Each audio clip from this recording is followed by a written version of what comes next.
Physical qubits are incredibly fragile. Left to themselves, they rapidly degrade, leaking their quantum states into the surrounding environmental noise through decoherence. To perform useful quantum computation, we rely on a concept called a logical qubit. A logical qubit is not a free-floating mathematical abstraction. It is a highly protected quantum distinction, encoded across many physical carriers. Keeping that logical distinction stable requires drawing a strict physical boundary around the system.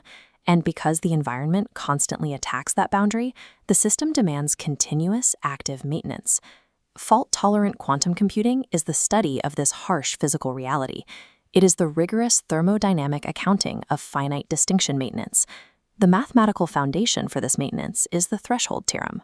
It guarantees that if we keep physical error rates below a certain baseline, we can successfully suppress logical errors by increasing the size of our code. But what specific physical infrastructure must be paid to instantiate that mathematical baseline at scale? Quantum error correction does not magically erase noise. It actively converts distinction loss into physical correction work. Crossing the fault tolerance threshold triggers a massive, inescapable thermodynamic accounting process. This process diagram outlines the error correction ledger. Noise hits physical hardware, extracting classical syndrome data. This is decoded into physical feedback to restore the logical state. Before the next cycle, carriers must be reset, exacting a direct thermodynamic cost. We map this cost on a multidimensional vector ledger. The physical burden cannot be captured by a single metric.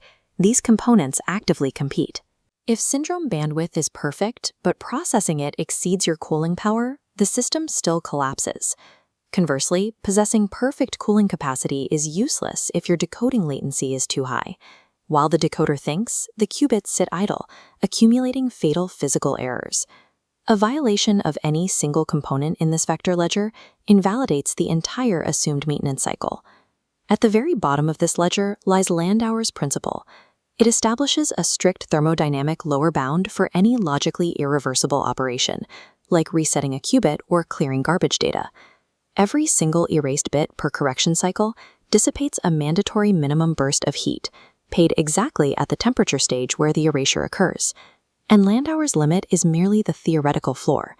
In physical hardware, the energy spent on control power, wiring heat, and clocking overhead dominates the ledger.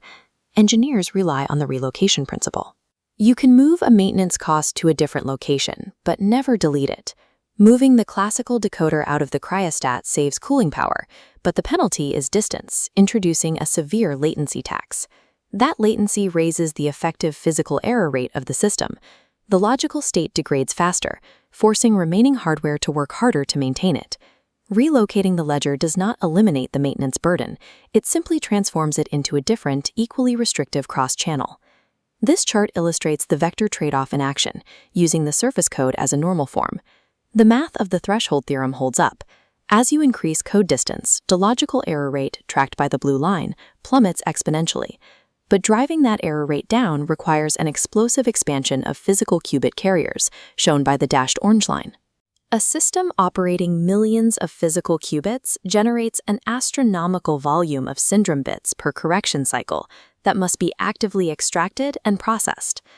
Routing that volume of classical data out of the quantum plane creates a massive physical wiring bottleneck.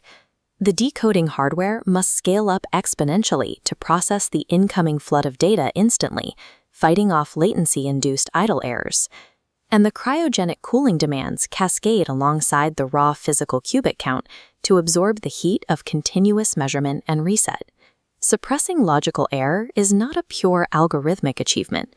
It requires a brute force expansion of physical and thermodynamic infrastructure. While different quantum computing architectures rely on completely different physical phenomena, they are all bound by the exact same thermodynamic ledger equation.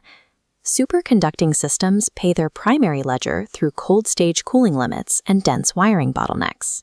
Trapped ion systems pay their ledger through immense classical control power and the slow shuttling latency of moving ions across a trap. Photonic architectures relocate their costs into managing optical loss, high multiplexing overhead, and massive feed-forward demands. Even topological or autonomous approaches that bypass digital syndrome extraction entirely still pay the ledger. They simply relocate the burden to engineered dissipation and complex gap preparation. This heat map displays the ultimate hardware boundary.